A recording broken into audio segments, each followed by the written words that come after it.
Hey, hey, welcome. Oh man, it's 4 a.m. What better time for a video, right?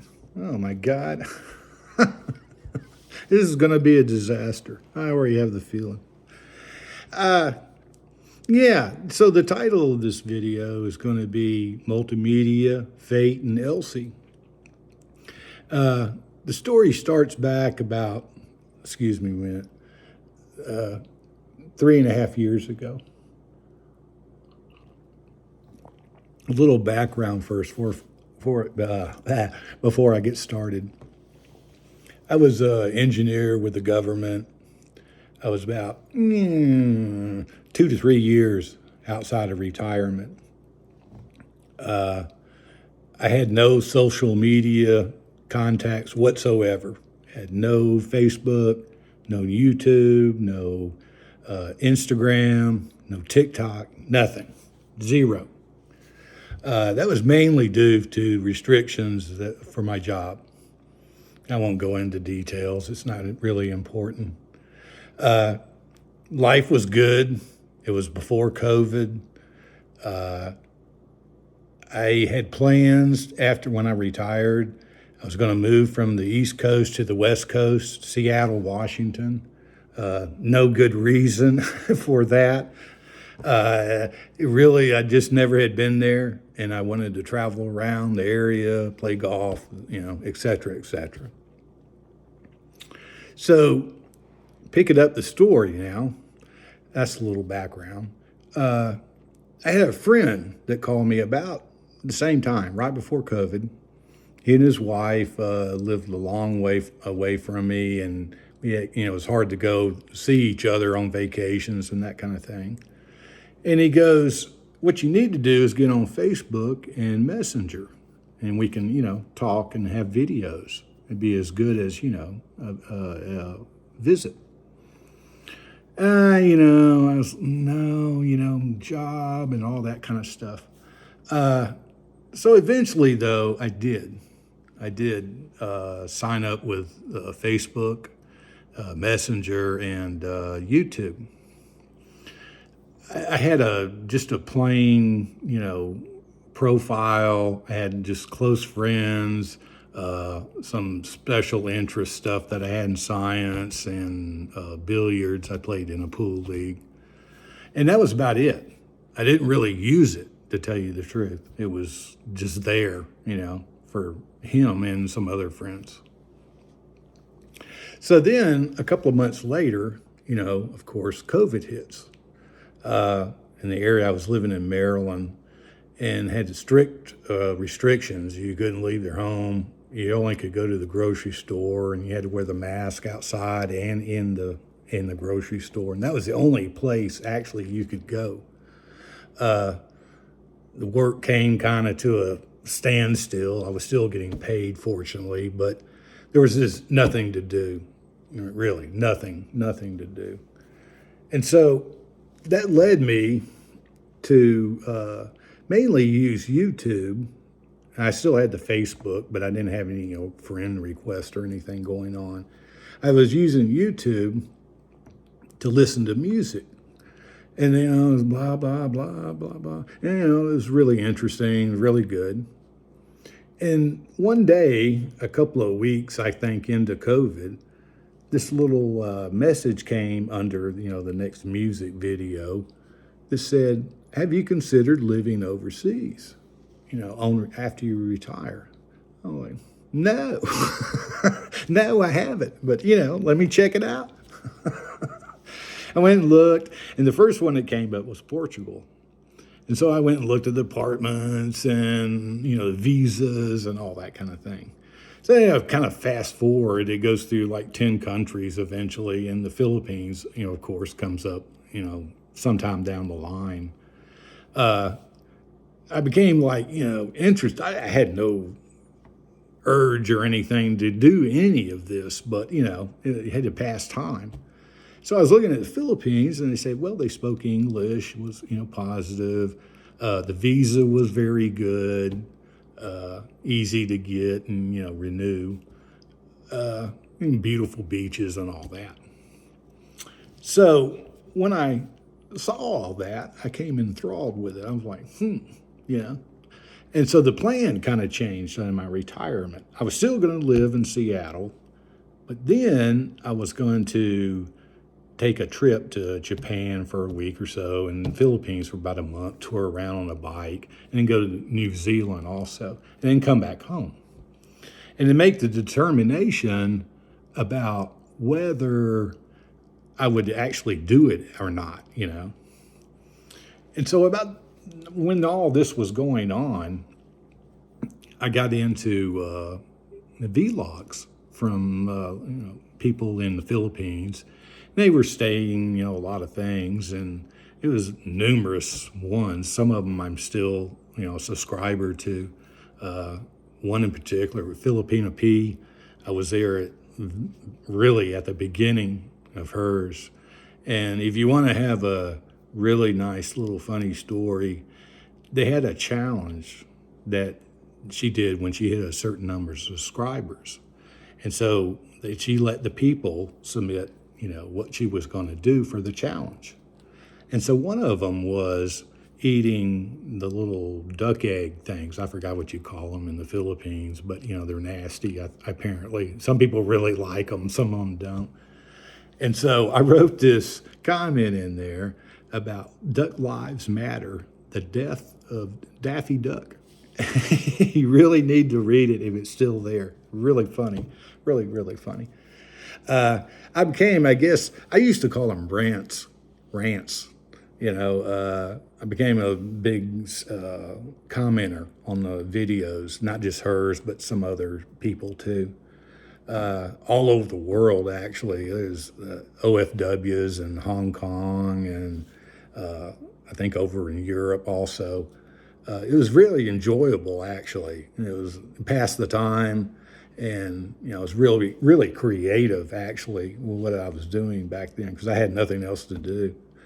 I learned, though, after several months have gone by now doing this, and I learned that there was a differences in language and actually restrictions about what you could say, type on your comments, because people like in Hong Kong, you couldn't mention COVID, and there were some other issues too. And also, it came time that I noticed that emojis and things like that were being used. So I was a big commenter on the vlogs. Enjoyed it.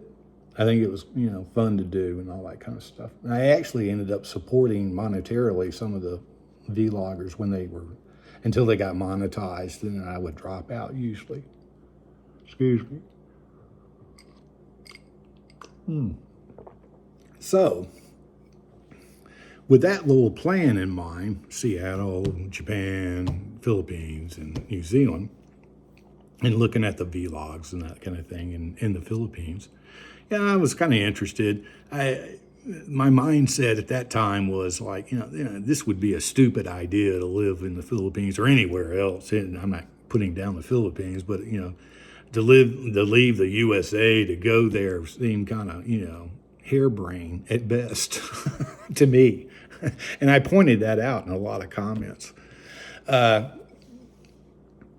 So during actually that time, that's when I went back to Facebook, and I put in a couple of friend requests, people in the Philippines, mainly women, 2 or 3. It wasn't, let's put out everybody. And I got some back unsolicited too when I started doing that. And really, it ended up being a great surprise. Great surprise. I was under the impression that you could go into Facebook and have a friend request and just, chat, just odds and ends and, friendly conversation, get some information kind of thing. So that was on, my side of what I thought. What it ended up happening was that in the Philippines, they ended up thinking it was a dating site, or they did, or, it was a dating site. So we diverged greatly on what, I thought and what they thought Facebook was about. And so, you can imagine when that happens, a lot of crazy things go on. You got, send me money. In general, I can give you a few examples, I guess. One in particular, or a couple, two in particular. The first one, I was chatting with a girl, and just again, just general stuff. This is what I am. This is where I am. I live here. Blah blah blah. Very, very mundane kind of stuff. And she comes up and goes, sends a message, and goes, well, take a look at my YouTube channel. See, subscribe to my YouTube channel.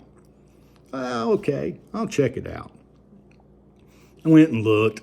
It was, the dumbest thing I had ever seen. Maybe it's similar to my channel. I was like, no way am I interested in this YouTube, with the content of this YouTube channel. I sent her back a message that said, thanks, but no thanks. This is not my swim lane. And the next thing I know, the phone is like a teletype. You stupid, on and on and on and on and on and on and on. I'm like, oh my God, this lady's crazy. And then the second one, again, we were just chatting, general stuff. And I said, well, I'm sorry, but I got a, commitment. I got to go. And she sends back, well, thanks, heart emoji. I said, yeah, okay, yeah, no problem. Heart emoji. I put heart emoji. And then the next thing I know, she says, well, I'm glad you feel the same way.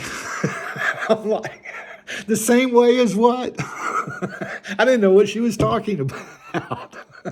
It's just a stupid thing. We were talking 10 minutes. I'm like, oh my God.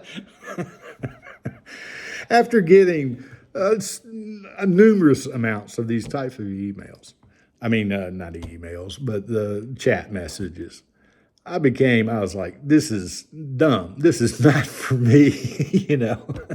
I was still involved with YouTube, but the Facebook side, I was really literally minutes away from deleting the profile, deleting Facebook off the phone totally. And I got one more message. What the heck? Click. Long story short, it ends up being Elsie. And, that was 3 years ago. We've been in an LDR for 3 years and been fantastic. Been on video and all that kind of stuff. So like I said, even after I met Elsie, there's a time difference, and I still had a lot of time on my hands, 12-hour time difference between U.S. and the Philippines. So I was still, doing the chat stuff. Kind of go forward 6 months or 7 months. I forgot how long it actually was, but, COVID restrictions started, loosening. I went back to work. I pretty much kind of dropped out of YouTube by then, I still subscribed to a few people and, listen to the videos, but I didn't get into the super comments that I had before. I didn't have time, to tell you the truth. So life goes on. Flash forward, it goes, a year goes by, another year goes by. They still had travel restrictions to the Philippines. And my retirement date gets kind of pushed out, another year actually. And so that went well. Life went back to kind of normal, I guess you could say. And then I retired in June of this year, actually. And the plan had kind of changed by then. I couldn't when I met Elsie after a year or two, the plan was it was changing that instead of doing the Japan, Philippines, and New Zealand, I was going to make 2 trips to the Philippines. I was going to do a visit for a couple of weeks, 3 weeks, whatever, how much time I could have, and then come back and then move permanently because we were probably going to get married, kind of thing was going on at that time. The problem was is that the Philippines didn't open up visas. They had closed them down for a while, actually. They just recently, I think, reopened to tourists. And so the plan now has come just to move permanently to the Philippines at one swoop, fell swoop. And that's actually what the travel, itinerary is right now. Got the tickets and all that kind of stuff. So when I retired, I kind of came back to being a super chatter again because I have a lot of free time now, without working. I've been doing the same kind of thing. And the one thing that I've noticed that was true when I first started, back 3 years ago and now, is the difference in language between, a foreign country and the U.S. in particular.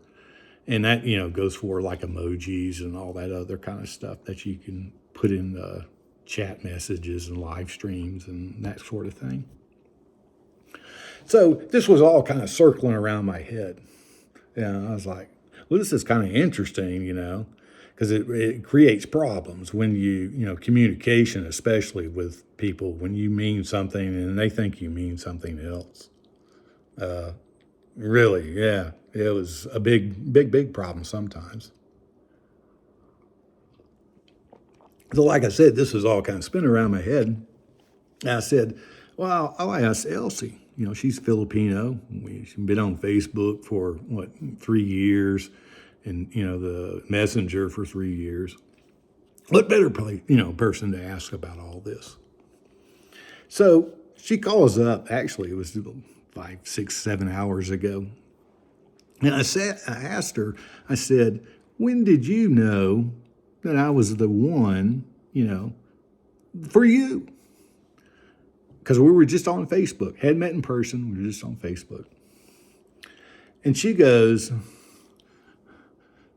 it was about 2 days. 2 days! 2 days?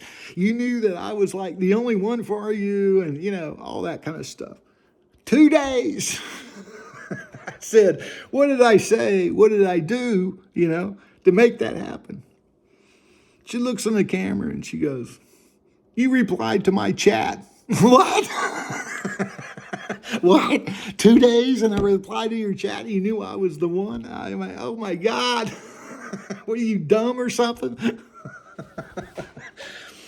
And so, what's coming next, actually. It's not an earth-shattering move. She asked me. She comes back and she goes, well, when did you know? And I thought about it. I was 3 years ago. It's a long time. And I said, probably about 4 months. And the next thing I hear, 4 months? You waited 4 months to be the only one? And so at this point, I needed to make my escape, And so I pulled the, go to the refrigerator and extended look for drinks. And in the background, still going on. I wait for it to die down, come back. Everything's great. But, I was just thinking back of all the chance fate encounters that happened, that changed my plans for where I was going to be in life, after I retired. And really amazing. Just, had no idea that it would lead me down this path, to tell you the truth. Really surprised, too. And I guess that's all I got for today. Die.